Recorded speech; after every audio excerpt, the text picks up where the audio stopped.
السلام علیکم دوستو، کیسے ہیں آپ سب؟ میں زبینہ فیاض ایک بار پھر آپ کے ساتھ میں شروع کر رہی ہوں کانچ کا مسیحا پارٹ 2۔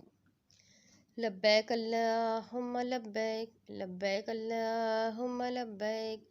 اس نورانی کلمے کی آواز کا شور بلند ہوتا جا رہا تھا۔ حاجیوں کی قطاریں طواف کرنے میں مگن تھی۔ سفید رنگ کے احرام باندھے حاجی صاحبان خانہ خدا کے گرد چکر لگا رہے تھے۔ مرد، عورتیں، بچے، بوڑھے، جوان سبھی محبت اور لگن سے عبادت میں مگن تھے۔ ان سب میں اپنا آپ تلاش کرنا بہت مشکل تھا۔ اس کی نظریں ارد گرد گھوم گئی تھی، مگر وہ خود کو کہیں بھی نہ پا کر افسردہ ہو گیا تھا۔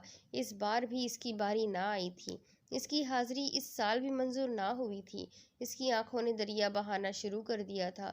وہ کتنے سالوں سے اس آس پر، اسی ارمان کو دل میں لیے زندہ چلا آ رہا تھا کہ اس سال حج ضرور کرے گا، مگر حج تو عملوں کا ہوتا ہے۔ وہ تو کم ذات، گندا اور میلا انسان تھا، وہاں تک کیسے پہنچ سکتا ہے؟ اس مقدس سرزمین پر پاؤں رکھنے سے پہلے اپنے دل کو باوضو کرنا پڑتا ہے، اپنے اندر کو دھونا پڑتا ہے۔ ابھی تک اس کی باری کیوں نہیں آئی؟ اس لیے کہ اس کا دل ابھی دھلا نہ تھا۔ وہ ابھی اچھے اور معتبر انسانوں میں شامل نہ ہوا تھا۔ اس کا رونا دھونا سب بیکار تھا۔ پہلے اپنے آپ کو بدلنا ہوگا، اپنا من صاف کرنا ہوگا، دل کو دھونا ہوگا، آنکھوں کو حیا اور شرم سکھانی ہوگی، تمیز اور عقل کا پیرہن اوڑھنا ہوگا۔ ابھی اور ناچنا ہوگا، ابھی اور ناچنا ہوگا، ابھی اور ناچنا ہوگا۔ اٹھو اور گھنگرو باندھو، اس سے پہلے کہ یار مزید ناراض ہو جائے، اس سے پہلے کہ قیامت آ جائے، اس سے پہلے کہ مرشد کی ناراضی تمہاری جان لے لے۔ اٹھو اٹھو، گھنگرو باندھو اور ننگے پاؤں ناچو، ناچو ناچو اور بس ناچو۔ ان آوازوں نے اسے کانوں پر ہاتھ رکھ کر چیخنے پر مجبور کر دیا تھا۔ اس نے تڑپ کر آنکھیں کھول دی۔ اس کا چہرہ آنسوؤں سے دھلا ہوا تھا۔ اس کی آنکھوں سے ٹپکنے والی حیرانی اور چہرے پر برسنے والی سراسیمگی اس کے ساتھی نے محسوس کر لی تھی۔ وہ آگے بڑھا اور اس کے منہ سے پانی کا گلاس لگا دیا۔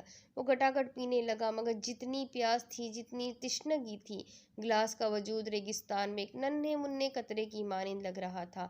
پھر وہ کئی گلاس پانی پی گیا اور اس کی بے ترتیب سانسیں اب اعتدال پر آ گئی تھیں۔ اس کی پیشانی پر چمکنے والے پسینے کی شبنمی قطرے اب صاف ہو گئے تھے۔ اپنی بدبختی پر زار و زار رونے کو دل کرتا تھا، مگر آنسو بہہ بہہ کر گالوں پر لکیریں بنا گئے تھے۔ آنکھوں سے باہر گرنے کی بجائے اب دل پر گرنے لگے تھے۔ اس نے آس پاس کے ماحول کو دیکھا۔ وہی منظر تھے جو روزانہ اس کی نگاہوں کی زینت بنتے تھے۔ کھڑکی کھول کر باہر دیکھنے کی ضرورت نہ تھی، کیونکہ نیم کا درخت بھی اسی کی طرح اداس کھڑا تھا۔ سڑک پر ٹریفک کا بہاؤ معمول کے مطابق ہی ہوگا۔ چند چاند تارے ایک دوسرے کی تنہائی دور کرنے کے لیے چمک چمک کر ایک دوسرے کا دل بہلانے کی کوشش میں رات بتا رہے ہوں گے۔ سردیوں کی یہ سرد رات اسے اماوس کی رات لگتی تھی۔ اس نے اپنے ساتھی کی طرف دیکھا، جو بظاہر کمبل اوڑھ کر سو رہا تھا، مگر وہ جانتا تھا کہ جب تک وہ نہیں سوئے گا، اس کا ساتھی بھی نہیں سوئے گا۔ وہ اس کی طبیعت اور فطرت سے واقف ہو گیا تھا۔ پھر اس نے کونے میں پڑی ہوئی ڈھولک کی طرف دیکھا۔ دکھ اور تعصب سے سوچنے لگا، ان دن چڑھنے کے بعد اس ڈھولک کی تھاپ پر اسے رقص کرنا تھا، گھنگرو باندھ کر گلیوں اور بازاروں میں ناچنا تھا، کیونکہ وہ ہجڑا تھا۔ اس سوچ کے ساتھ ہی درد کی تیز لہر نے اسے سوچوں سے نکلنے پر مجبور کر دیا۔ صفدر حسین نے تھوڑے ہی دنوں میں فیض الحسن کو مکمل شہری بنا دیا تھا۔ اب اس کی نوکری کا مسئلہ تھا۔ منظر علی نے اپنے ڈائریکٹر سے بات کر کے اس کے ہاتھ گاڑی پر سیدھے کروا دیے تھے۔ ڈائریکٹر نے اپنی گاڑی منظر علی کو چند دنوں کے لیے دے چھوڑی تھی، جو فیض الحسن کے کام آ گئی۔ اب وہ بہترین ڈرائیور تھا۔ منظر علی نے اسے بتایا تھا کہ آج شام کو ایک جگہ پر اس کی نوکری کے لیے جانا ہے۔ اگر بات بن گئی تو وارے نیارے ہو جائیں گے۔ اب صفدر حسین اور فیض الحسن دونوں ہی اس کا انتظار کر رہے تھے۔ فیض الحسن بے چینی سے ٹہل رہا تھا۔ اس نے پورا مہینہ صفدر حسین کا حکم مان کر گزارا تھا۔ وہ اسے مختلف پارکوں اور تفریحی مقامات پر لے جاتا رہا۔ کبھی کبھار فیض الحسن کو تنہا بھی چھوڑ دیتا اور شرط لگاتے کہ پہلے گھر کون پہنچے گا، اور حیرت انگیز طور پر فیض الحسن شرط جیت بھی جاتا تھا۔ صفدر حسین نے فیض الحسن کی ایک اور خوبی سے بہت فائدہ اٹھایا تھا، وہ یہ کہ فیض الحسن قرآن کریم کی قرأت بہت اچھی کرتا تھا۔ گاؤں کے اسکول میں 5ویں فیل ہونے والا یہ بچہ مدرسے میں قرآنی تعلیم حاصل کرنے میں ٹاپ کر گیا تھا۔ اس نے اپنی پیاری آواز سے مدرسے کے تمام اساتذہ کو حیران کر دیا تھا، مگر غربت آڑے آ گئی، اس کی تعلیم ادھوری رہ گئی، مگر وہ ہر روز صبح معمول کے مطابق قرآن پاک کی قرأت دل کی گہرائیوں سے کرتا تھا۔ وہ دوران قرأت اتنا مہو ہو جاتا تھا کہ آس پاس کا ہوش گنوا بیٹھتا، اس کی آنکھیں ساون برسانے لگتی تھیں۔ بس صفدر حسین بھی اس کا شاگرد بن گیا تھا۔ اب وہ چچا کی بجائے فیض الحسن کو استاد کہتا تھا۔ استاد ایک بات تو بتاؤ۔ صفدر حسین نے اس کی بے چینی سے لطف اندوز ہونے کے لیے اسے باتوں میں الجھانا شروع کر دیا۔ پوچھ ڈنگر، وہ مسلسل ٹہل رہا تھا۔ اگر سیٹھ صاحب نے کہا کہ تم ہمارے بنگلے پر ہی رہو گے تو اس میں کوئی حرج نہیں۔ اس کا مطلب ہے کہ ہماری دوستی ختم؟ وہ اداسی سے بولا تو فیض الحسن چونک کر اس کی طرف دیکھنے لگا۔ وہ ٹہلتا ٹہلتا رک گیا تھا۔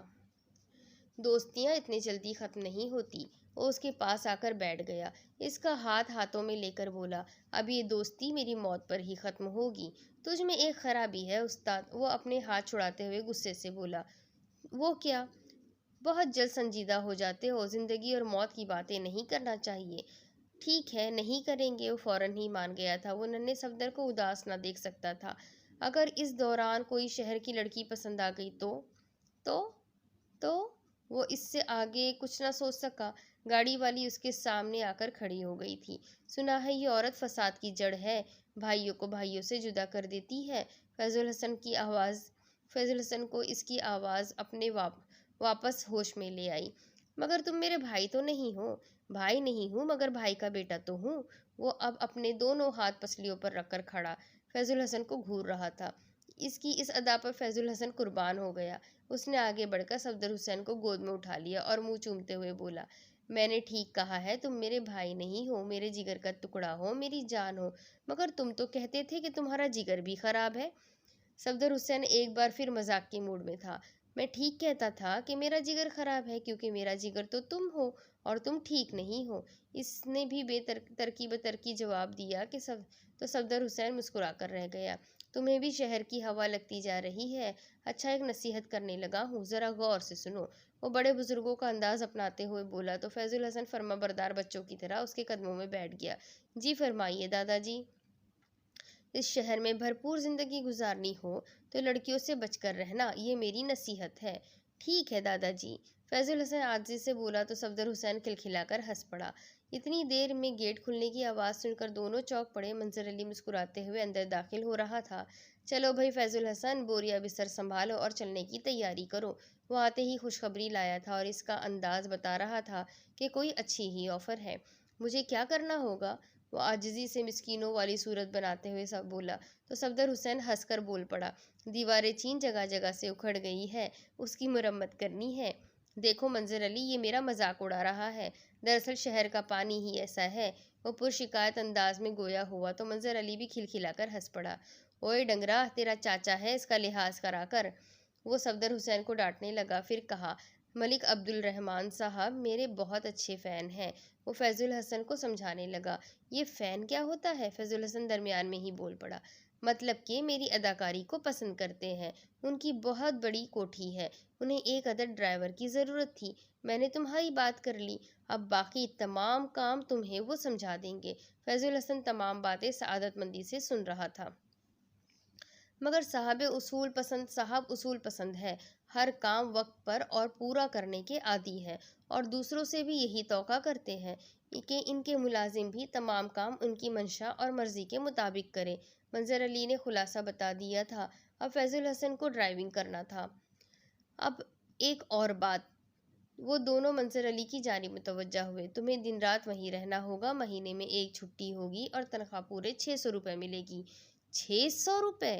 فیض الحسن کا منہ کھلے کا کھلا رہ گیا، کیونکہ اس سے پہلے وہ زمیندار کے یہاں ماہانہ 90 روپے پر کام کرتا تھا۔ اب تو وہ بہت جلدی زمیندار کا قرضہ اتار پائے گا اور اپنا مکان واپس لے سکتا تھا۔ وہ اپنے مکان میں اپنے گاؤں میں رہے گا۔ وہ سوچوں ہی سوچوں میں بہت دور نکل گیا۔ صفدر حسین کی آواز پر چونک پڑا۔ اب ہماری ملاقات مہینے میں بس ایک ہی بار ہوگی؟ وہ غمگین سا بولا۔ نہیں نہیں، میں تمہیں کبھی کبھار ملنے آ جایا کروں گا، تم فکر نہ کرو، ہماری دوستی مزید پکی ہوگی۔ وہ صفدر حسین کو دلاسا دینے والے انداز میں کہہ رہا تھا مگر خود بھی اداس ہو گیا تھا۔ صبح 11 بجے تیار رہنا فیضو، ہم ملک صاحب کے یہاں کل جائیں گے۔ منظر علی ان کو مزید اداس نہ کرنا چاہتا تھا، یہ کہہ کر وہ اندر چلا گیا اور دونوں صحن میں ہی اداس ایک دوسرے کی طرف دیکھنے لگے۔ تم اداس کیوں ہو؟ تم ایسا کرنا، کبھی کبھار مجھ سے ملنے کوٹھی آ جایا کرنا، فیض الحسن نے کہا تو صفدر حسین کی آنکھیں چمکنے لگی۔ اسے یہ آئیڈیا بھی بہت پسند آیا تھا۔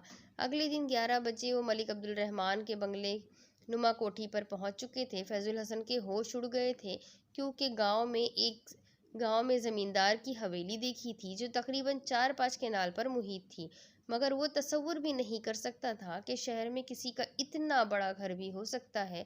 وہ بنگلہ کم از کم 50 کنال پر تعمیر ہوا تھا کیونکہ اس کے 3 داخلی دروازے تھے۔ کافی اندر جانے کے بعد عمارت شروع ہوتی تھی۔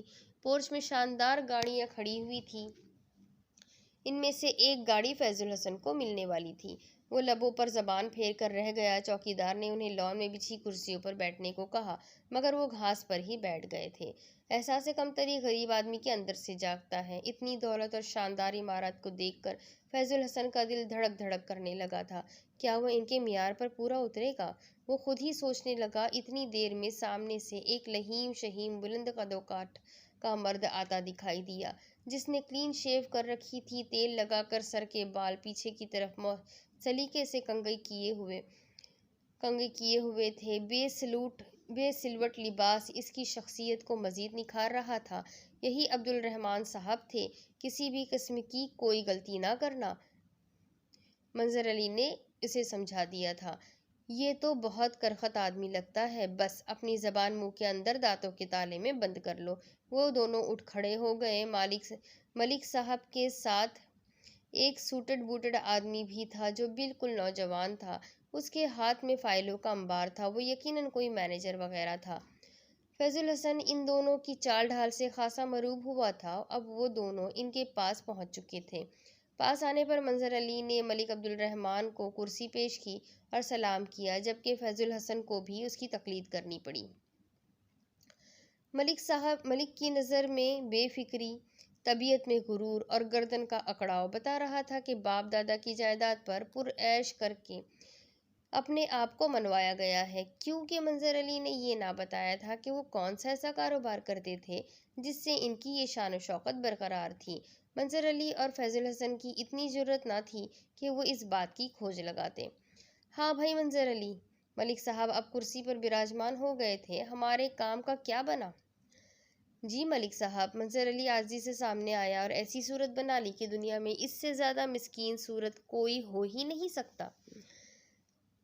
فیض الحسن میرا بھائی ہے، انشاءاللہ آپ کو کبھی کوئی شکایت کا موقع نہیں ملے گا۔ فیض الحسن، ملک صاحب نے ایک ایک لفظ دبا دبا کر کہا تو فیض الحسن کی روح فنا ہو گئی۔ کتنی دیر ہو گئی ہے؟ میرا مطلب ہے کہ ڈرائیونگ کا کتنا تجربہ ہے؟ یہ سوال اب براہ راست فیض الحسن سے کیا گیا تھا اور اس سے اپنی ذہانت کے مد نظر رکھتے ہوئے منظر علی کی بتائی ہوئی باتوں کے مطابق اس کا جواب دینا تھا۔ جھوٹ اور سچ کو ملا کر نوکری حاصل کرنا ہی اولین ترجیح تھی۔ گزشتہ 3 برس سے ڈرائیونگ کر رہا ہوں جناب، وہ عاجزی سے بولا تو ملک نے گھور کر اس کی طرف دیکھا تو فیض الحسن لرز کر رہ گیا۔ تم اس کوٹھی میں محض ڈرائیور ہی نہیں ہوں گے، تمہاری ذمہ داریاں زیادہ ہوں گی اور تنخواہ کی تم فکر نہ کرنا۔ ہم منظر علی کے فن کی قدر کرتے ہیں اور اس کے بھائی کی بھی قدر کریں گے۔ اگر تم ہمارے معیار پر پورا اترو گے تو مجھے ڈرائیونگ کے علاوہ اور کیا کرنا ہوگا جناب؟ فیض الحسن نے ہمت کی اور بات کہہ دی۔ ہر روز نئی ہدایت تمہیں مل جایا کرے گی اور تم جب چاہو منظر علی سے ملنے جا سکتے ہو۔ یہ کہہ کر ملک صاحب اٹھ کر جانے لگے مگر دوبارہ مڑ کر کہنے لگے، صبح 7 بجے تمہاری ڈیوٹی شروع ہو جائے گی۔ ڈیوٹی شروع ہونے سے پہلے ہم تمام کام اور تمام باتیں مکمل طور پر اپنی مرضی کے مطابق حل کرنے کے عادی ہے۔ یاد رکھنا، کبھی بھی کسی کام کو ہماری عادت اور مرضی کے خلاف کرنے کی کوشش نہ کرنا، تمہارے لیے یہی بہتر ہوگا۔ یہ کہہ کر ملک صاحب اور مینیجر واپس چلے گئے، مگر ان کے منہ سے اطمینان کی نکلنے والی سانس نے ان کے سینے پھٹنے سے بچا لیے تھے۔ منظر علی اسے چھوڑ کر چلا گیا تو تھوڑی دیر بعد مالی بابا نے اسے اس کے کوارٹر میں پہنچا دیا تھا۔ ایک خوبصورت سا پلنگ اور صاف ستھرا بستر دیکھ کر اس کی طبیعت خوش ہو گئی۔ کمرہ گویا کہ چھوٹا تھا، مگر ضروریات زندگی کی سب اشیاء مثلاً پانی، باتھ روم، بستر، پلنگ اور دیگر ساز و سامان موجود تھا۔ ایک چیز کی کمی اس نے شدت سے محسوس کی تھی، وہ تھا قرآن کریم، جو کہ اس کمرے میں موجود نہ تھا۔ اس نے مالی بابا سے کہا تو اس نے سر سے پاؤں تک فیض الحسن کی طرف دیکھا، جیسے کہ اس نے کوئی انوکھی چیز مانگ لی ہو۔ ویسے دیکھا جائے تو چیز واقعی انوکھی ہے، اس کی بدولت ہمیں زندگی گزارنے کا قرینہ آیا ہے۔ ہمارے مذہب کی بنیاد ہی قرآن کریم ہے۔ دوسری قوموں اور ہم میں فرق یہی ہے کہ ہم اس نبی صلی اللہ علیہ وسلم کی امتی ہے جن پر یہ کتاب نازل کی گئی، جبکہ دوسری قوموں کے انبیاء کرام پر اترنے والی الہامی کتابیں زمانے کے ساتھ ساتھ تبدیل ہوتی رہی، مگر قرآن کریم ایک مکمل ضابطۂ حیات ہے۔ اس میں لفظ اللہ کا اضافہ اور لفظ شیطان کا اخراج بھی ناممکن ہے۔ یہ مکمل اور جامع کتاب ہے، لیکن قرآن کریم کو ہم نے چھوڑ دیا ہے، اپنا دین، دھرم اور ایمان روپیہ پیسہ بنا لیا ہے، جو کہ بہت دکھ اور تاسف کی بات ہے۔ فیض الحسن نے ایک ٹھنڈی سانس خارج کی۔ مالی بابا جا چکا تھا، یقیناً وہ قرآن کریم لینے گیا تھا۔ چلی آؤ اماوس کی رات پھر سے دوست ہو جائے، کم ظرف چاند کے حالے میں بھٹکا رہا ہوں میں۔ مفلسی نے پہنچا دیا مجھے اس کی خفگی کا پیرہن، کبھی آسودگی میں جس کی ردا رہا ہوں میں۔ اس شعر سے وہ شاعر کے دکھ اور غم کا اندازہ کر سکتی تھی۔ اس شعر کے شاعر کے دل کی صدا ہوتا ہے۔ وہ اپنا غم اور المیہ الفاظ کے ذریعے ایک لڑی میں پرو کر غزل بناتا ہے، پھر لوگ اسے پڑھ کر ان الفاظ کا مطلب اپنے اپنے حساب سے لیتے ہیں۔ شاعر کا ایک شعر تقریباً ہر طبقے کے لوگوں کے اندر عکاسی کرتا ہے۔ ہر شخص اپنی مرضی اور فطرت کے مطابق اس کا مطلب نکالتا ہے۔ تبھی تو شاعر حضرات کو اس روئے زمین پر کائنات کی احسان ترین قوم کا خطاب ملا ہے۔ اس شعر کو پڑھ کر حوریہ کی کیفیت بھی تذبذب و ضبط کا شکار ہو گئی تھی۔ بظاہر خوش و خرم نظر آنے والے انسان اپنے اندر ایک کہانی رکھتے ہیں، ایک دکھ بھری دردناک کہانی، جس کو صفحہ کرتاس پر بکھیرنے کے لیے کسی نہ کسی رائٹر یا پھر شاعر کا ہونا ضروری ہے۔ وہ نئی کتاب کی شاعری کے سحر میں کھوئی ہوئی تھی۔ وہ آج تک کسی بھی شاعر سے نہ مل سکی تھی اور نہ ہی ملنا چاہتی تھی، لیکن اس شاعری میں کچھ ایسی بات تھی کہ وہ متاثر ہوئے بنا نہ رہ سکی۔ اس نے ارادہ کر لیا تھا کہ وہ عدنان سے مل کر اس شاعر کا ایڈریس معلوم کرے گی اور اس کے گھر پر اس سے ملاقات کرے گی، مگر کس حوالے سے؟ اس حوالے سے کہ وہ اس کی بہت بڑی فین ہے۔ اس نے خود ہی اپنی بات کا جواب دے دیا۔ دروازے پر دستک سن کر وہ یکدم سیدھی ہو کر بیٹھ گئی۔ آ جاؤ، اس نے کہا تو اندر داخل ہونے والی ہستی کو دیکھ کر اس کے لبوں پر مسکراہٹ پھیل گئی۔ وہ ماہ نور، بوا کی دل و جان سے عزت کرتی تھی۔ ایک ڈیشنگ پرسنالٹی کی مالک اس کی بوا کو کسی کی نظر لگ گئی تھی۔ وہ ہمیشہ سوگوار رہتی تھی۔ اس بات کا اندازہ حوریہ کبھی بھی نہ لگا سکی تھی کہ بوا کو کیا دکھ ہے۔ اس نے کئی بار پوچھنے کی کوشش کی، مگر ہر بار ہی بوا ٹال گئی۔ اب بھی انہوں نے سر پر سیاہ رنگ کا اسکارف اوڑھ رکھا تھا، ہاتھوں میں ہینڈ بیگ تھا۔ غالباً وہ کہیں باہر جانا چاہتی تھی، اپنے ساتھ حوریہ کو لینے آئی تھی۔ وہ کبھی بھی اکیلی بازار نہ گئی تھی، حالانکہ وہ ماہر ڈرائیور تھی، اپنی گاڑی کو کبھی بھی خود ڈرائیو نہ کرتی تھی۔ بقول دادی، ان کی ایسی شخصیت تب سے ہو گئی تھی جب سے ان کے میاں کا ایک حادثے میں انتقال ہو گیا تھا۔ تب سے وہ بالکل خاموش ہو گئی تھی۔ ان کا 2 سالہ بیٹا بھی اس حادثے کی نذر ہو گیا تھا۔ بوا بھی اس دن اپنے میاں کے ساتھ ہی تھی، مگر وہ بچ گئی تھی۔ جوانی میں بیوہ ہونے کا دکھ اس قدر اس قدر شدید تھا کہ آئندہ انہوں نے کبھی بھی سہاگن نہ بننے کی قسم کھا لی تھی۔ بابا جان، دادی، چچا اور امی سبھی لوگ سمجھا سمجھا کر تھک گئے تھے۔ انہوں نے آخری بار سب کو چپ کروا دیا تھا کہ اگر گھر میں آئندہ اس کی شادی کی بات ہوئی تو وہ زہر کھا لے گی اور اس کی ذمہ دار مذکورہ بالا رشتہ دار ہوں گے۔ ان کی یہ دھمکی کارگر ثابت ہوئی۔ اب کوئی بھی ان سے شادی کرنے کی بات نہ کرتا تھا، بلکہ ان کے چہرے پر اداسی دیکھ کر افسوس کرنے کے سوا اور کچھ بھی نہیں کر سکتا تھا۔ بس حوریہ ہی گھر میں واحد فرد تھی جس سے بوا کی گاڑی چھنتی تھی۔ اب بھی وہ کہیں جانے کے لیے حوریہ کو ساتھ لے جانے آئی تھی۔ یہ کیا حال بنا رکھا ہے؟ انہوں نے اندر داخل ہوتے ہی معتبر اور میٹھی آواز میں پوچھا تو حوریہ کے لبوں پر مسکراہٹ مزید گہری ہو گئی تھی۔ جلدی سے بالوں کو پونی میں باندھو، ہم بازار جا رہے ہیں۔ انہوں نے اپنا فیصلہ صادر کیا تھا۔ اس کا مطلب تھا کہ وقت بہت کم ہے۔ بوا، وہ کسل مندی سے بولی، آپ ہو آئیے نا، تم کیا کر رہی ہو؟ وہ اب اس کے بیڈ کے ساتھ رکھی ہوئی قیمتی کرسی پر بیٹھ گئی۔ وہ اچھی طرح جانتی تھی کہ حوریہ کو لے جانے کے لیے 100 پاپڑ بیلنے پڑیں گے۔ میں پڑھ رہی ہوں۔ اب کون سا پیپرز ہونے والے ہیں؟ اسی انداز میں پوچھا گیا۔ اور پھر ماہم کی شادی کی تیاریاں بھی تو کرنی ہیں۔ صرف 5 منٹ میں نیچے پہنچو، میں گاڑی میں تمہارا انتظار کر رہی ہوں۔ وہ یہ حکم سنا کر نیچے یعنی باہر کی جانب چل پڑی اور حوریہ چاہ نہ چاہ کر بھی اٹھ کھڑی ہوئی۔ اس نے جلدی سے منہ دھویا، ہلکی سی لپسٹک لگائی، بالوں کو کنگھی کر کے پونی میں باندھا، اپنے پاؤں تلے قیمتی قالین کو رونگتی ہوئی باہر نکلی تو گھر میں ہو کا عالم تھا۔ وہ شاندار سیڑھیاں اترتی ہوئی وسیع ڈرائنگ روم میں پہنچ گئی۔ اس نے ڈرائنگ روم کی چھت سے لٹکے ہوئے لاکھوں روپیوں کے فانوس کی طرف دیکھا اور اس کی بے بسی پر لرز کر رہ گئی۔ امیر لوگ کتنا روپیہ ایسی چیزوں پر ضائع کر دیتے ہیں۔ وہ ایک شان سے چلتی ہوئی بیرونی دروازے کی طرف بڑھ گئی۔ عظیم الشان محل کے بہت بڑے پورچ میں کئی شاندار گاڑیاں کھڑی تھیں۔ ان میں سے ایک بوا کی گاڑی بھی تھی۔ وہ چلتی ہوئی گاڑی کے پاس پہنچی۔ حسب توقع بوا ڈرائیونگ سیٹ چھوڑ کر ساتھ والی سیٹ پر براجمان تھی۔ حوریہ نے مسکراتے ہوئے ڈرائیونگ سیٹ سنبھال لی۔ گاڑی ایک لمبا سا ٹرن لے کر گیٹ کی جانب بڑھی تو چوکیدار نے دور سے ہی دیکھ کر گیٹ کھول دیا۔ قصر ماہ نور کی پرشکوہ عمارت ان کے پیچھے سینکڑوں گز پر محیط وسیع لان چھوڑ کر اپنی تمام تر رہنائیوں سے چمک دمک رہی تھی۔ یہ وہ علاقہ تھا جہاں چند ہی بنگلے تھے۔ ہر عام آدمی کو ادھر آنے کی اجازت نہ تھی۔ اس روڈ کو VIP قرار دیا گیا تھا کیونکہ بہت بڑے بڑے عمرہ اور روسا کے بنگلے وہاں موجود تھے۔ بس گاڑی والا ہی اس طرف آ سکتا تھا۔ حوریہ گاڑی تیزی سے بھگا رہی تھی۔ اس کی شکل اپنی بوا ماہ نور سے کچھ مشابہت رکھتی تھی اور کئی عادات بھی ان سے ملتی تھی۔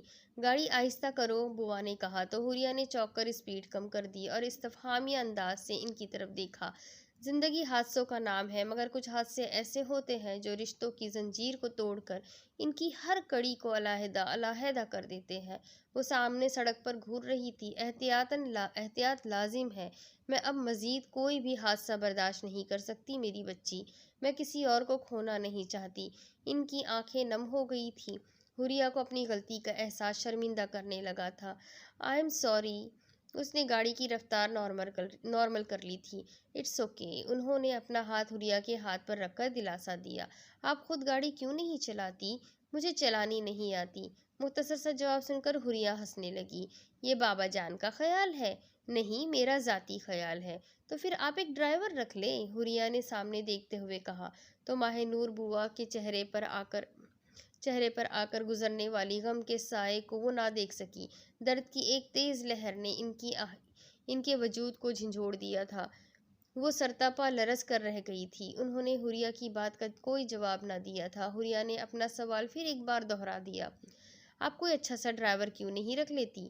رکھا تھا، بوا گاڑی میں موجود نہ تھی۔ ان کا لہجہ ان کا اپنا نہ تھا۔ دل کے زخموں کو کسی نے ایک بار پھر چھیڑ دیا تھا۔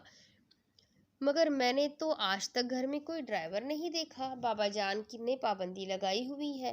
میں نے سنا ہے کہ سختی سے اس بات کی پابندی ہے کہ اپنی گاڑی خود ہی چلاؤ، کوئی ڈرائیور نہیں آئے گا، کیونکہ بابا جان کا خیال ہے کہ ڈرائیور گاڑیوں کی کیئر نہیں کرتے۔